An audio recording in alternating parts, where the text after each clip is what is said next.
అండి ఇంతకు ముందు వీడియోలో ఫ్రంట్ పార్ట్ చూసారు కదా. ఇప్పుడు వచ్చేసి పైపింగ్ ఎలా వేయాలో చూపిస్తాను చూడండి. ఇక్కడ నేనైతే నెక్కు మాత్రం పైపింగ్ వేస్తున్నాను. హ్యాండ్స్కి లోడింగ్ చేశాను. ఇలా సిల్వర్ కలర్ క్లాత్ తీసుకుంటున్నాను అనమాట. శారీలో ఉంది కాబట్టి ఇలా 1.5 ఇంచుల వెడల్పుతో, నేను 1 ఇంచ్తో కూడా వేస్తాను, కానీ ఇక్కడ మీకు అర్థం కావాలని 1.5 ఇంచుల వెడల్పుతో సిల్వర్ కలర్ క్లాత్ క్రాస్ ముక్క తీసేసుకొని జాయింట్ వేసుకుంటున్నాను. వీడియోకి అయితే లైక్ ఇచ్చేయండి, సపోర్ట్ చేయండి, సబ్స్క్రైబ్ చేసుకోండి. స్టార్టింగ్ వచ్చేసి ఒక 1/2 ఇంచు మనం ఫోల్డింగ్ చేసేస్తున్నాను అనమాట. 1/2 ఇంచ్ లేదా 1/4 ఇంచు. ఇక్కడ నేను స్పీడ్గా తొక్కడం వల్ల ఇక్కడ ట్రైపాడ్ అనేది కదిలిందనమాట. అందుకని ఈ వీడియో అనేది బ్లర్ అయింది. మీరు నెక్స్ట్ క్లియర్గానే వస్తుంది చూసేయండి. నేను వేళ్ళతో ఇలా స్పీడ్గా వేసిస్తాను అనమాట. 2 వేళ్ళ మధ్యలో పెట్టేసుకొని కుట్టుకుంటూ వెళ్తే అది ఫోల్డింగ్ అయిపోతూ ఉంటుంది. అది క్లియర్గా చూపించాల్సింది. నేను ఇలా సరిగ్గా వీడియో రికార్డ్ కాలేదని చూసుకోలేకపోయాను. ఇప్పుడైతే ఇంకా నేను చూడండి పైపింగ్ ఎలా వేస్తున్నానో. ఫుల్ బ్లౌజ్ స్టిచ్చింగ్ పెడితే ఎవరు చూడట్లేదండి, అందుకని ఇలా పార్ట్స్గా పెడుతున్నాను అనమాట. చూడండి ఇక్కడ. ఇప్పుడైతే షోల్డర్ జాయింటింగ్ చేసేసుకుందాం. ఇక్కడ ఫస్ట్ అయితే నేను చేయలేదన్నమాట షోల్డర్ జాయింటింగ్. మీకు ఫ్రంట్ పార్ట్ స్టిచ్చింగ్ వీడియో పెట్టాను చూడండి. ఇప్పుడు 2 షోల్డర్స్ ఇలా నీట్గా పెట్టేసుకొని కుట్టు వేసుకోవాలి. ఫస్ట్ ఒక కుట్టు వేసుకొని ఇంకొక కుట్టు నెక్ వైపు లైట్గా స్లోప్ ఇస్తూ వేసుకోవాలి. మరి ఎక్కువగా ఏం స్లోప్ ఇవ్వకండి. ఎక్కువగా స్లోప్ ఇస్తే కూడా నెక్ అనేది పైకి అయిపోతుంది. చూసుకోండి, నెక్ డీప్ నెక్ మాత్రం స్లోప్ అనేది కంపల్సరీ ఇచ్చుకోవాలి. ఇది మామూలు నెక్కే కాబట్టి నేను కొంచెం మాత్రం స్లోప్ ఇస్తూ వేసాను అనమాట. ఎటువైపు నెక్ వైపు. మామూలు బ్లౌజెస్కి నెక్ వైపు స్లోప్ ఉండాలి, పార్ట్ నెక్లకి షోల్డర్ వైపు స్లోప్ ఉండాలి. ఇలాంటివన్నీ గుర్తించుకోవాలి స్టిచ్చింగ్లో. ఇంకా హెచ్చు తగ్గులంతా నీట్గా కట్ చేసేసి చూడండి. నేను ఇంకా లైనింగ్ కాదండి, పైపింగ్ అయితే వేసేస్తున్నాను. పాదం మందం ఖర్చుతో నెక్ పట్టి వేస్తున్నాను అనమాట. అంటే నెక్ కోసము ఈ విధంగా నీట్గా స్టిచ్ వేసుకుంటూ రావాలి. నేనైతే ఎలా స్టిచ్ చేశానో అలాగే పెట్టాను అనమాట. ఇక్కడ స్పీడు పెంచలేదు, ఎందుకంటే మీకు క్లియర్గా కనిపించాలని నేను ఇలా పెట్టేసి వేస్తున్నాను.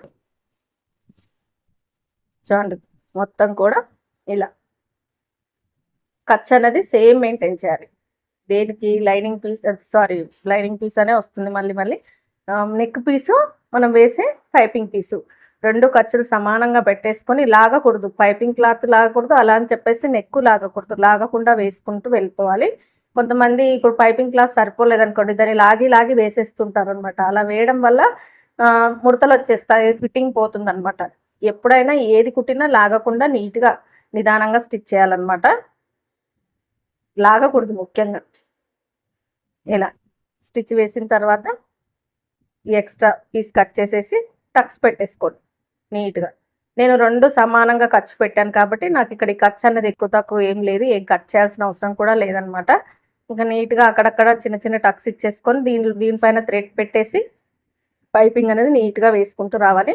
పైపింగ్ అనేది ఎప్పుడైనా మన చేతుల్లోనే ఉంటుందండి, ఎలా వేయాలనేది. మనం థ్రెడ్ అనేది ఎంత నీట్గా పెట్టి క్లాత్ అనేది ఎంత టైట్గా పట్టుకుంటే అంత నీట్గా వస్తుందన్నమాట. మనం వేసే స్టిచ్ అనేది నీట్గా పడాలి, థ్రెడ్ పైన పడకుండా. అలా అని చెప్పేసి బ్లౌజ్ పైన కూడా పడకూడదు అనమాట. ఇప్పుడు నేను వేస్తాను చూడండి. ఇక్కడ థ్రెడ్ దాని లోపల పెడుతున్నాను. ఇక్కడ నేను ట్రైపాడ్ అనేది కరెక్ట్గా లేదండి, అందుకని మీకు ప్రతిదీ క్లియర్గా చూపించలేకపోతున్నాను నేను. దానిపైన మనం ఖర్చు ఉంటుంది కదా, వేసిన ఖర్చు పైన థ్రెడ్ ఇలా నీట్గా పెట్టేసుకుంటూ థ్రెడ్ పై నుంచి క్లాత్ మడవాలన్నమాట. థ్రెడ్ ఖర్చు కింద ఉండకూడదు, ఖర్చు పైన ఉండాలి. నేను మీకు ఒక చిన్న షార్ట్ వీడియోలో క్లియర్గా చూపిస్తానులేండి ఎలా మడవాలని చెప్పేసి. దగ్గరగా పెట్టి పిల్లలు ఉంటారు కదా నేర్చుకునే వాళ్ళతో తీయించి చూపిస్తాను. ఇలా చూడండి, థ్రెడ్ పక్కన స్టిచ్ పడేటట్టు థ్రెడ్ అనేది ఖర్చు పై నుంచి ఈ పైపింగ్ క్లాత్ ఫోల్డింగ్ చేసేసుకొని టైట్గా పట్టేసుకొని ఆ థ్రెడ్ పక్కనే స్టిచ్ పడాలన్నమాట. బ్లౌజ్ పైన పడకూడదు, అలా అని చెప్పేసి మనం వేసే పైపింగ్ క్లాత్ పైన కూడా పడకూడదు. మిడిల్లో స్టిచ్ పడేటట్టుగా కుట్టు వేసుకుంటూ రావాలి. ఇలా చివరి వరకు వేసుకుంటూ రావాలి మొత్తం కూడా.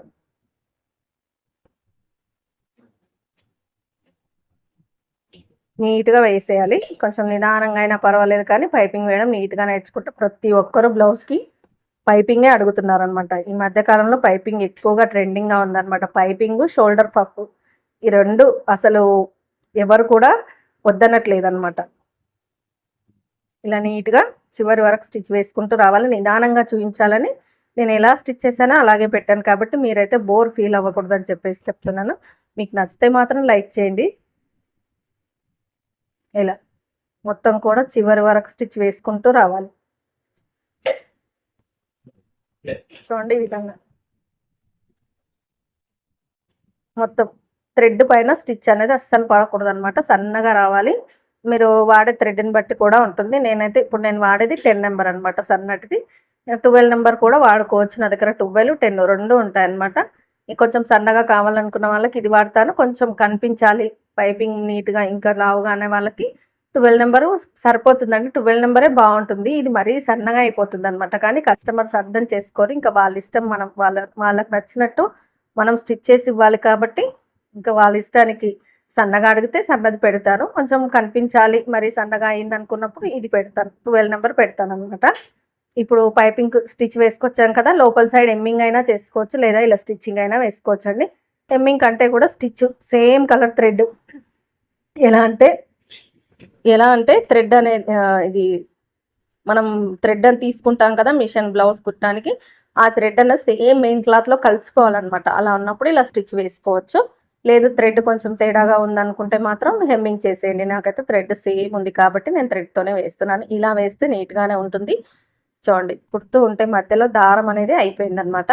ఈ జాక్ మిషన్కి బాబిన్లో థ్రెడ్ అనేది ఎక్కువగా పట్టదండి. ముందు ఏదైనా కలర్ దారం ఉందనుకోండి చాలా తక్కువగా పడుతుంది. కాబట్టి ఎప్పటికప్పుడు లోడ్ చేసుకొని ఉన్న థ్రెడ్ని వేరే దానికి చుట్టేసి రింపుకుంటే ఒక బ్లౌజ్కి సరిపోతుంది. ఫ్రాక్స్ కుడితే మాత్రం 2-3 సార్లు ఎక్కించుకోవాల్సి వస్తుందండి. చూడండి నేను ఇంకా కొంచెమే నాకు అవసరం కాబట్టి కొంచెం మాత్రం ఎక్కించుకుంటున్నాను. ఇక్కడ జాక్ మిషన్ కుట్టడం నేర్చుకున్నా అంటే ఈ మిషన్ కుట్టడం అలవాటు అయిన తర్వాత నార్మల్ మిషన్ మీద అస్సలు కుట్టలేకపోతున్నాం అనమాట. కరెంట్ లేనప్పుడు చాలా ఇబ్బంది అవుతుంది. చూడండి ఇంకా నేను ఈ మొత్తం స్టిచ్ వేసేస్తే పైపింగ్ అయితే రెడీ అయిపోయిందండి. ఇవాళ వీడియో వచ్చేసి ఇంతే. మీకు నచ్చితే లైక్ చేయండి, సపోర్ట్ చేయండి, సబ్స్క్రైబ్ చేసుకోండి. వీడియో చూస్తున్న ప్రతి ఒక్కరు లైక్ ఇచ్చి వెళ్ళండి. అలాగే మీరు సబ్స్క్రైబ్ చేసుకుంటారని అనుకుంటున్నాను. పైపింగ్ ఇంత సింపుల్గా వేసేసుకోవచ్చు అనమాట. లోడింగ్ పద్ధతిలో కూడా మీకు కావాలి అంటే నెక్స్ట్ కొంచెం సీజన్ అయిపోయిన తర్వాత ఒక్కొక్కటిగా మీకు వీడియో రూపంలో పెడుతూ ఉంటాను. నచ్చితే లైక్ చేయండి, సపోర్ట్ చేయండి, సబ్స్క్రైబ్ చేసుకోండి. చూడండి నీట్గా సన్నగా వచ్చేసింది అనమాట మనకి పైపింగ్ అనేది. కస్టమర్ పైపింగ్ చూడగానే నచ్చుతుంది. నచ్చితే లైక్ చేయండి.